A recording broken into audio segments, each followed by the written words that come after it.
की मतगणना तक अभी कांग्रेस आगे 258 वोटों से, और अब छठवें राउंड की मतगणना अभी जारी है और कुछ ही देर में छठवें राउंड के भी जो रुझान है वो आने वाले हैं। सुबह से ही लगातार भारतीय जनता पार्टी के प्रत्याशियों और कांग्रेस के प्रत्याशी लगातार नजर बनाए हुए हैं। यहाँ पर आजाद समाज पार्टी के प्रत्याशी दामोदर यादव भी यहाँ पहुंचे थे और लगातार निगरानी कर रहे हैं, जो भी रुझान आ रहे हैं मतगणना के, जो भी राउंड चल रहे हैं, लगातार प्रशासन के अधिकारियों से वो चर्चा करते हुए भी नजर आए। बिल्कुल राजीव, पहले हमने तस्वीरें देखी थी, शुरुआत में उत्साह काफी ज्यादा दिखाई दे रहा था। हालांकि अभी हर पार्टी सिमटी हुई दिखाई दे रही है, क्योंकि नजर अभी इन आंकड़ों पर ही है, काफी ऊपर नीचे और कांटे की टक्कर, नेक टू नेक टक्कर इसे कहा जाएगा, क्योंकि अभी 258 बहुत बड़ा आंकड़ा नहीं होता है। 3 राउंड तक हमने देखा कि किस तरीके से बीजेपी आगे, फिर ये जो बड़ा उलटफेर हुआ चौथे राउंड पे, तो अब छठवें राउंड पर भी क्या कोई बड़ा उलटफेर हो सकता है? देखिए, ग्रामीण इलाकों का अभी मतगणना चल रही है और जैसे जैसे मतगणना बढ़ेगी कांग्रेस के आगे बढ़ने की संभावना बनी हुई है, क्योंकि ग्रामीण इलाकों में कांग्रेस हमेशा ही जीतती आ रही है।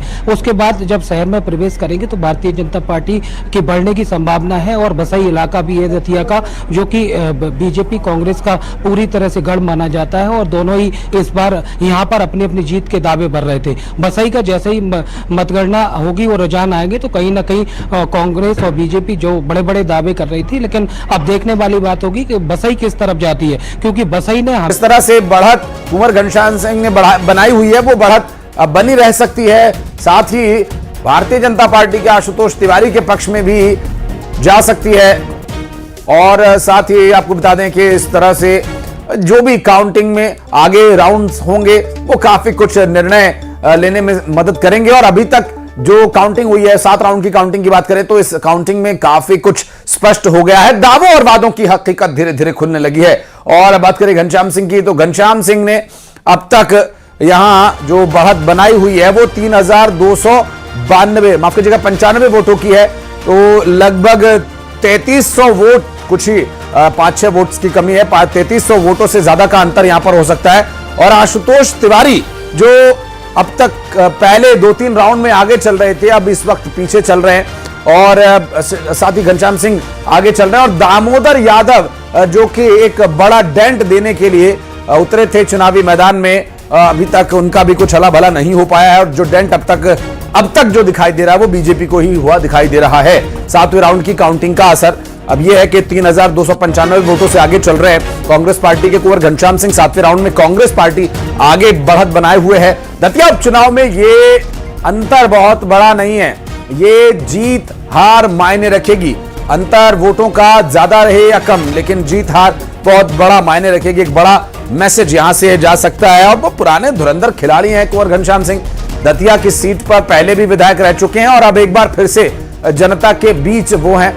और ऐसे में अब देखना यह होगा कि जनता जनार्दन ने जो जनादेश दिया है वो किसके पक्ष में जाता है, आशुतोष तिवारी या फिर कुंवर घनश्याम सिंह। और कुंवर घनश्याम सिंह का जो अब तक वक्तव्य रहा वो बहुत ही सधे, बहुत ही स्पष्ट शब्दों में, अच्छे पॉजिटिव माइंडसेट और बॉडी लैंग्वेज के साथ वो ये रहा कि 12 से 15,000 वोटों के अंतर से जीत होगी। और वर्तमान हालातों को देखते हुए अगर वो 10,000 से भी ज्यादा वोट हासिल, जीत हार का अंतर अगर कर लेते हैं तो ये बहुत बड़ी जीत होगी दतिया के इस उपचुनाव में।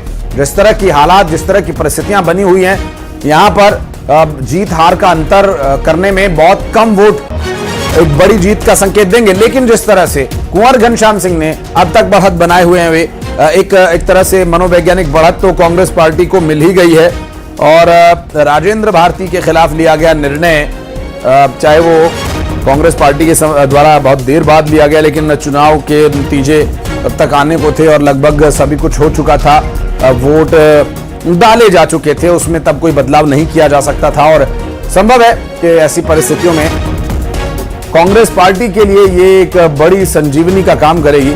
बहुत लंबा समय गुजरा जो मध्य प्रदेश में इस तरह से कोई जीत या कोई उत्साह की खबर कांग्रेस पार्टी के लिए अब तक नहीं आई थी, लेकिन ये दतिया का उपचुनाव अब एक उम्मीद जगा रहा है। बहरहाल देखना होगा, क्योंकि अभी उम्मीद है बस, और अभी तक हकीकत से काफी दूर है। लेकिन आज जो दावा वो कर रहे थे, दावा और हकीकत थोड़ा थोड़ा नजदीक आना शुरू हो गए हैं।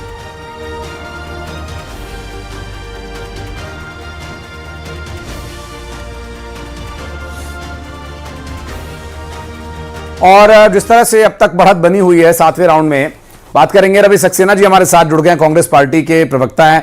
रवि जी, बहुत स्वागत है आपका।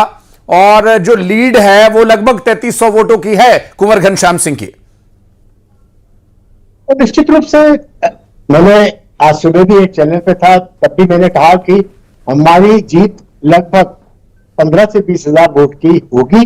और ये निर्णय परिणाम आगे बढ़ रहे हैं। आप देख लें 7वें राउंड की जो अभी हमारे सामने गणना आई है, अब मैं समझता हूं 8 राउंड और बचे हैं। तो निश्चित रूप से हम 15 से 20 हजार वोट के बीच में जीतने जा रहे हैं। और ये इतनी बड़ी जीत होगी कि भारतीय जनता पार्टी को फिर से रवि भाई, सोचना आप तो कुंवर घनश्याम सिंह से भी ज्यादा आश्वस्त नजर आ रहे हैं। वो कह रहे हैं मैं 12 से 15 हजार के मार्जिन से जीतूंगा, आपने 15 से 20 पहुंचा दिया। कि उनका आकलन अपना है, मेरा आकलन अपना है। मेरे सूत्रों की किसे जो मुझे खबर मिली है जी, वो ये है। हाँ, लेकिन शुरुआती दो तीन राउंड्स, 4 राउंड्स तक रवि भाई लीड बीजेपी की तरफ जाती हुई नजर आ रही थी, और वो भी अच्छी खासी लीड थी शुरुआती काउंटिंग के हिसाब से। फिर ये जो 10 बजे के बाद रुख बदला है, और जो दावा आप कर रहे हैं, जो दावा कुंवर घनश्याम सिंह कर रहे हैं, वो हकीकत के नजदीक पहुंच रहा है धीरे धीरे। मैं आपको यही कहना चाहता हूं कि ये जो 3 राउंड की आप बात कर रहे हैं, उस समय मैं चैनल पे था और वहां पर मैंने उस समय भी यही कहा था। आप चाहे तो रिकॉर्डिंग उठा के देख ले। जब भाजपा नहीं, हमें पूरा विश्वास है सक्सेना जी आपकी बात पर। नहीं, जब भाजपा का कैंडिडेट आगे चल रहा था, हाँ। तब भी मैंने यही कहा था कि आप देखेंगे कि अंतिम परिणामों में कांग्रेस पार्टी 15 से 20 हजार वोटों से जीतेगी। और ये परिणाम कांग्रेस पार्टी के लिए और इस प्रदेश के लिए दिशा और दशा तय करेंगे 2028 के चुनाव की। क्योंकि ये इतनी बड़ी जीत होगी कि भारतीय जनता पार्टी ने इतनी बड़ी हार की कभी कल्पना नहीं की होगी। वो क्यों है? उसका कारण ये नहीं है कि ये प्रत्याशी था, वो प्रत्याशी था, ये नहीं। जो स्थितियां इस समय प्रदेश में भारतीय जनता पार्टी ने और देश में भारतीय जनता पार्टी ने उत्पन्न कर दी है, आज वो किसी की हितैषी नहीं बची है। ये विकास की बात करते हैं, पर सबसे बड़ी विनाशवादी पार्टी बन के रह गई है। न किसान का भला कर रहे हैं, ना युवा का भला कर रहे हैं, ना सड़कें हैं, ना बिजली है, ना पानी है। मतलब मूलभूत सुविधाएं तक जो है अब समाप्त करते जा रहे हैं।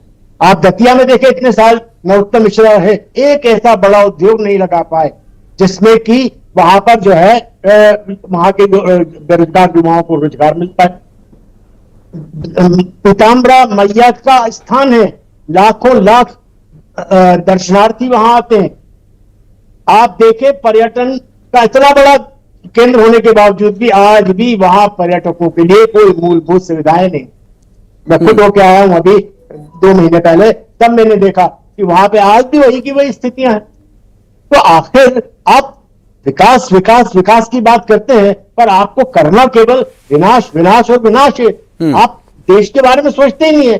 आप केवल जो है धर्म आधारित राजनीति करना चाहते हैं, लोगों को बांटने की राजनीति करना चाहते हैं, अलगाव की राजनीति करना चाहते हैं। अगर धर्म आधारित भी है रवि भाई, अगर धर्म आधारित भी है तो मां पीताम्बरा भी तो उस धर्म ध्वजा की पताका है, वो भी तो सिरमौर है सनातन धर्म का। मैं तो यही कह रहा हूं ना। हाँ। ना तो ये हिंदू के हैं, ना ये मुसलमान के हैं, ना ये सिख के हैं, ना ईसाई के हैं। हाँ। ये केवल और केवल सत्ता लोलुप लोग हैं। हाँ। ये सत्ता के लिए किसी भी हद तक गिरते हैं, ये किसी भी हद तक उतर जाते हैं। आप देखें ना, चाहे मोदी जी हो, चाहे हमारे मध्य प्रदेश के नेता हो, चाहे देश के भारतीय जनता पार्टी के नेता हो, हाँ। तो सबसे भ्रष्टतम आदमी होगा जिसको उन्होंने कहा होगा इसका